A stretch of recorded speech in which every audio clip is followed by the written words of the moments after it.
Hi students, welcome to my channel.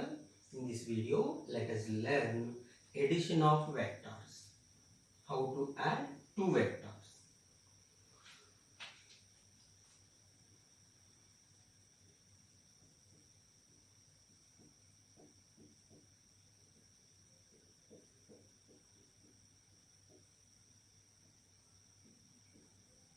Right. So let us take first two vectors. Any vector can be represented by a line segment with arrow mark. So length of this line segment represents magnitude of the vector. More the length, more the magnitude. Less the length, less the magnitude. Now, if you put the arrow mark, it shows the direction. So, this vector, if it is a force vector, we write F bar. If it is a velocity vector, we write V bar. In general, I will write it as A bar. So, A bar is a vector of magnitude A. Magnitude of A bar is represented by A. A is the magnitude if A bar is the vector. Now let us take another vector. So that is another vector. If it is B bar, this is B bar. It is in other direction of different magnitude. But B bar and A bar both should be representing same physical quantity. If A bar is the force vector, B bar also should be force vector. If A bar is the displacement vector, B bar also must be displacement vector, then only we can add. So we can add displacement and displacement. We can add velocity and velocity. We cannot add force and velocity. So both should be representing same physical quantity. So they are in different direction. Now we can add these two vectors by using head to tail method. Each vector will have head and tail. So this arrowhead, this is called head of A bar and this is tail of A bar. For B bar vector, this is the head and this is the tail. So now we need to draw these vectors again. So if you take, for example, this is having same length of this. Same length means same magnitude and both are in the parallel, both are in the same direction. So both vectors having same magnitude and the same direction, then they are called equal vectors. So if it is A bar, then this also can be written A bar. Now similarly, we can draw B bar again here. So now we need to draw B bar with its tail at head of A bar. We need to draw this B bar here in the same direction. We should not change the direction. We should not change the length. Length indicates magnitude. So I will draw the same B bar here. So without changing magnitude and direction. So how much this length? This also should have same length. Same direction also. Then these two have same magnitude, same direction. They are called equal vectors. Then if it is B bar, then this is also B bar. Now A bar and B bar are joined head to tail. Head of A bar is joined to tail of B bar. First we need to join two vectors head to tail. Head of one vector with the tail of another vector. Now we will join tail of first vector to head of second vector. So the line joining tail of A bar to head of B bar. This line with arrowhead represents addition of these two vectors. So this is line joining from tail of A bar to head of B bar represents addition of A bar and B bar. This is what? A bar plus B bar. So simple example, A bar is a displacement vector. Means, for example, a particle is going from this initial point to this final point. Next again it is going from this point to this point. So for whole journey, this is the initial point, this is the final point. So particle had two intervals, two displacements. First, this is the first displacement and this is second displacement. But for two parts together, this is initial point, this is the final point. Displacement is the shortest distance from initial to final.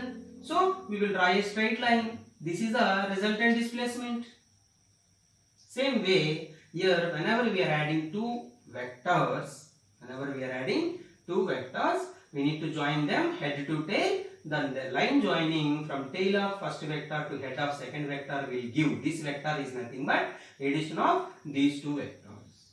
This is the method we should follow in addition of any two vectors. Now there are certain properties of vector addition. This vector addition follow few laws.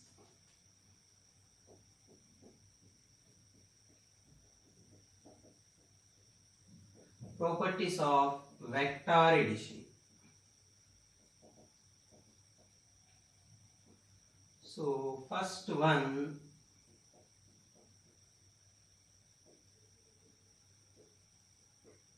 commutative law.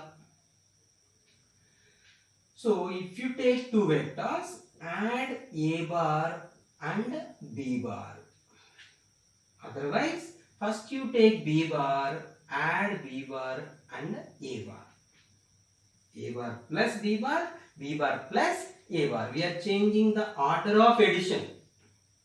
So the changing order of addition will not change the result in vector addition. So we can say a bar plus b bar equal to b bar plus a bar, so that vector addition follows commutative law. Vector addition follows commutative law. In addition, a bar plus b bar is always equal to b bar plus a bar. Next,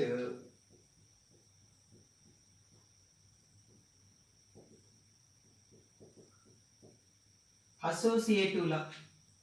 In associative law, we can take three vectors. First, add a bar plus b bar, plus add c bar also. First, we are adding a bar plus b bar. We will get one vector that is added to c bar. Next, you will take first b bar plus c bar, means we add b bar and c bar first, that is added to a bar. So, but we get the same answer if you do. So, we can say associative law is obeyed by vector addition. Next, distributive law.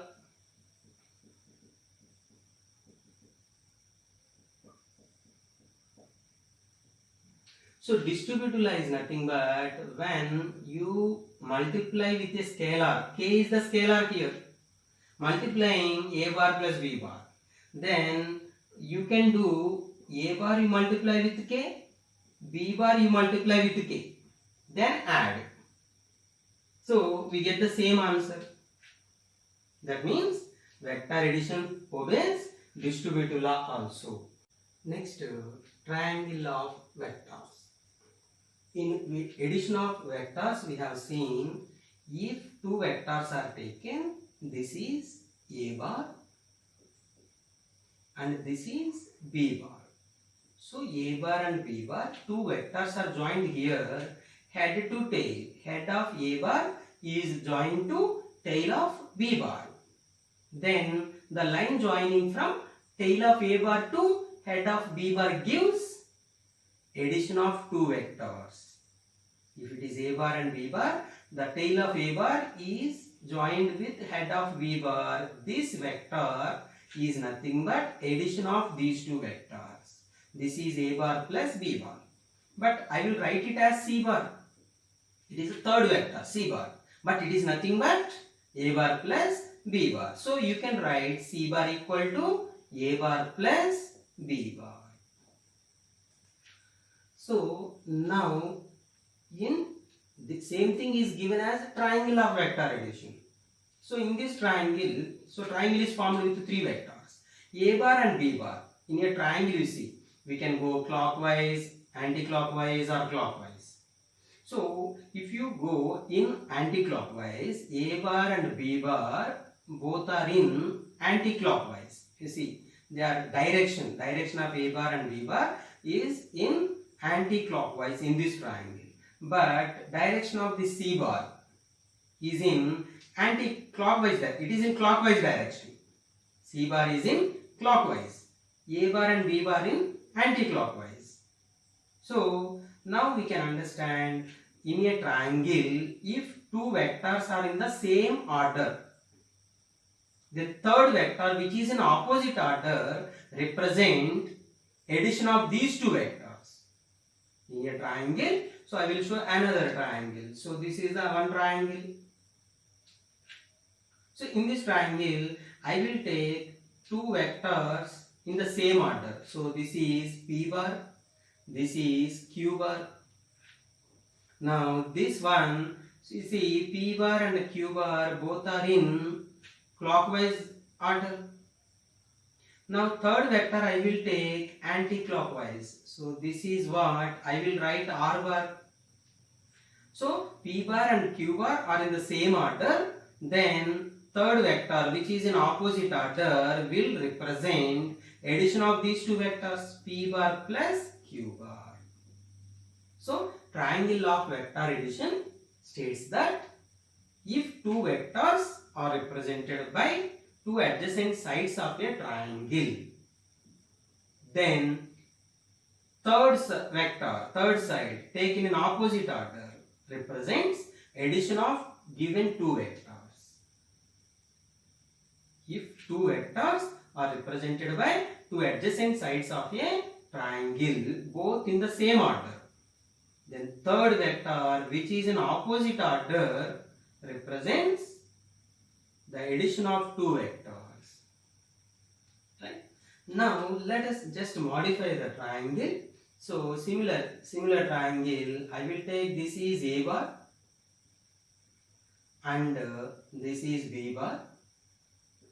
I will take third vector also in the same order. I will take some vector D bar. So A bar, B bar and D bar. You see all are in the same order, anti-clockwise. But triangle states if two are in same order, third one is in opposite order, the third one is equal to sum of first two. But here all are in the same order. So let us modify this. This A bar I will draw as it is like this. This is A bar. This B bar as it is I will draw. This is B bar. So now this D bar I will reverse the direction. If it is downward is D bar, here I will take upward. So if I reverse the direction in vectors, both have same magnitude.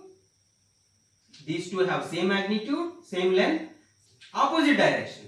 Then this is called negative vector of D bar. If it is D bar, this can be written minus D bar.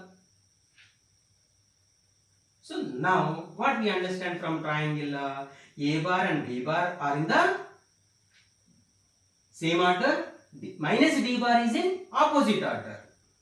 The vector which is in opposite order represents addition of these two vectors. So we can write minus D bar is nothing but A bar plus B bar. A bar plus B bar. Now we can modify this. A bar plus B bar minus B bar comes to other side and become plus D bar equal to 0 bar. So A bar plus B bar plus D bar equal to 0 bar. 0 bar means it has 0 magnitude, 0 vector. So if you add A bar, B bar and D bar, we get 0 vector. It is a vector of 0 magnitude. So now what we understand, in this triangle A bar, B bar and D bar all are in the same order. Then we got the result, addition of all three vectors equal to 0. So whenever a triangle is given and all three sides are represented by three vectors, if all three are in the same order, sum of three vectors equal to 0, immediately you can write. No, all are not in same order. Two are in same order, third one is in opposite order. Then you can write the third one which is in opposite order is equal to sum of first two vectors. So this is the triangle of vector addition. Now generalization of triangle law. Triangle law is only for three sides, right? Triangle has three sides.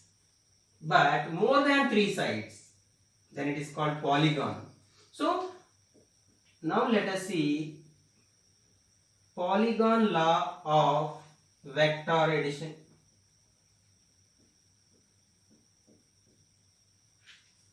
Polygon law of vectors. Now polygon means more than 3 sides.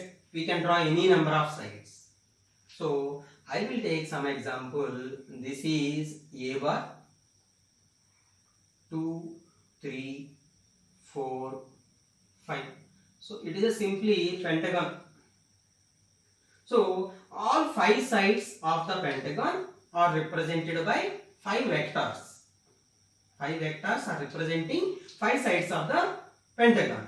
Now this is A bar and I will write this is B bar and this is C bar and this is D bar. Right? And now the last one I will write, I will take opposite order. You see, A bar, B bar, C bar, D bar all are in the same order. But D bar is taken reverse order. So these are in the same order. A bar, B bar, C bar, D bar. But this E bar is in opposite order. And now here let us take, this is only we have for 3 sides, triangle. But here more sides. We cannot write directly. But if you take this is A bar, this is B bar, I will take one line here from tail of A bar to head of B bar. Now you can find this is one triangle. Forget about these 3 vectors. Only look into this triangle. So 3 sides are there. So A bar and B bar in the same order. Then this third vector is in opposite order. Then third vector which is in opposite order represents the addition of these 2 vectors. So this vector will represent addition of A bar and B bar. So this vector is nothing but A bar plus B bar. So this is A bar plus B bar. Similarly, now I will draw from tail of A bar plus B bar to head of C bar. So now you can find another triangle. You take only 3 sides. Forget about remaining. What are those 3? A bar plus B bar is 1. This one side, next C bar and this third. So only look into this triangle. 3 sides, 3 vectors. Then you can see A bar plus B bar and C bar are in the same order. Then this third one is in opposite order. This third one will represent addition of these 2 vectors. So we can write this vector as addition of A bar plus B bar plus C bar. So this is nothing but A bar plus B bar plus C bar. Again you can find another triangle. This is A bar plus B bar plus C bar and this is D bar, this is A bar. So in this triangle, if you apply triangle of vector addition, so we can write A bar plus B bar plus C bar and D bar, both are in same order. E bar is in opposite order. So E bar is the addition of remaining 2. So we can write E bar equal to A bar plus B bar plus C bar plus D bar. So in this polygon, forget about this middle now. A bar, B bar, C bar, D bar are in the same order. The last side, it is in opposite order. That last one which is in opposite order is equal to addition of remaining vectors. This you can apply for any number of sides. 5 sides, 10 sides, 20 sides. Right? Now, same way, let us go back similar to triangular here. Now, here, these all are in the same order. This is in opposite order. But in this vector I will take, in this diagram I will take all in the same order. So A bar, B bar, C bar, D bar and I will take this another vector. So A bar, B bar, C bar, this is D bar, this I will write F bar. So what we understand, here all are in the same order. But polygon law can be applied if all are in same order but except one. One should be in opposite order. Last one should be in opposite order. But here all are in the same order. Then what we do? We will write this in reverse direction. We will change the direction of this. So how to draw this? We will modify this. A bar as it is, this is A bar, and B bar as it is, and C bar as it is, and D bar as it is. But this F bar, let us reverse. When you reverse the direction of F bar, it becomes minus F bar, negative vector. When direction is reversed, it becomes negative vector. So it is minus F bar. Now you can apply polygon law because one is in opposite order now. So A bar, B bar, C bar, D bar all are in the same order. But minus F bar is in opposite order. Then we can write minus F bar is the addition of remaining vectors. So we can write minus F bar equal to A bar plus B bar plus C bar plus D bar. Then if minus F bar goes to right side, A bar plus B bar plus C bar plus D bar plus F bar equal to 0 bar. So now we can understand in this polygon all vectors are taken in the same order. All are in anti-clockwise direction. All are in anti-clockwise. Then what we got? Sum of all vectors equal to 0. So in a polygon, if all vectors are taken in the same order, all sides, all vectors, then sum of all vectors equal to 0. But if one is in opposite order, remaining all are in the same order, then that vector which is in opposite order is equal to sum of remaining